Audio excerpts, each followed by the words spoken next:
In Dragonfly, reports can be displayed as simple data tables on the screen or as web browser pages using HTML. Using the HTML option allows you to create more professional-looking reports and makes those reports printable. Rather than designing a report layout for each individual report, Dragonfly lets you define layout templates which can be used by multiple reports. This not only saves time, but provides consistency in the reports you print. In this lesson, we'll show you how to create the HTML templates for your reports. When the Report Layouts form opens, all the defined layouts are loaded and the first one is displayed. Scroll through the layouts to find the one you want to edit, or click the plus button to start a new layout. We'll look at one of the standard layouts as a typical example. In the Report Layout name box, enter the name for the layout. This name will appear on the list of available layouts in the Report Designer. The remaining layout settings are divided into three groups: the report header, the report body, and the report footer. The header values will be printed at the top of each report page. Begin by selecting the font size, and bold option for the header text. The available fonts are listed in the lookups table, so more fonts can be added if needed. Up to 3 separate header text values can be inserted at the left edge, center, or right edge of the page. For each header value you want to include, select the content from the drop-down list.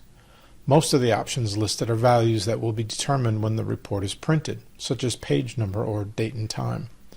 If you want fixed text to be displayed, perhaps your store's name, select static text as the content type, then enter the static text in the header text field below the content drop-down. Repeat for each header element to be displayed. Up to 3 images can be added at the top of the report, below the header row. Use the left, center, and right image fields to specify the image files to be printed. Click the search button next to each field to find the desired image file. The report title will be displayed below the images row. The subtitle is used to display the report's filter conditions and appears below the report title. Set the font size, and bold choices for both the title and subtitle. Next, select the font size, and bold for the column headings.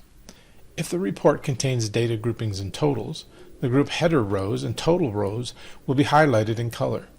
Click the search button next to the summary color field to open the color dialog, where you can set the color for these rows.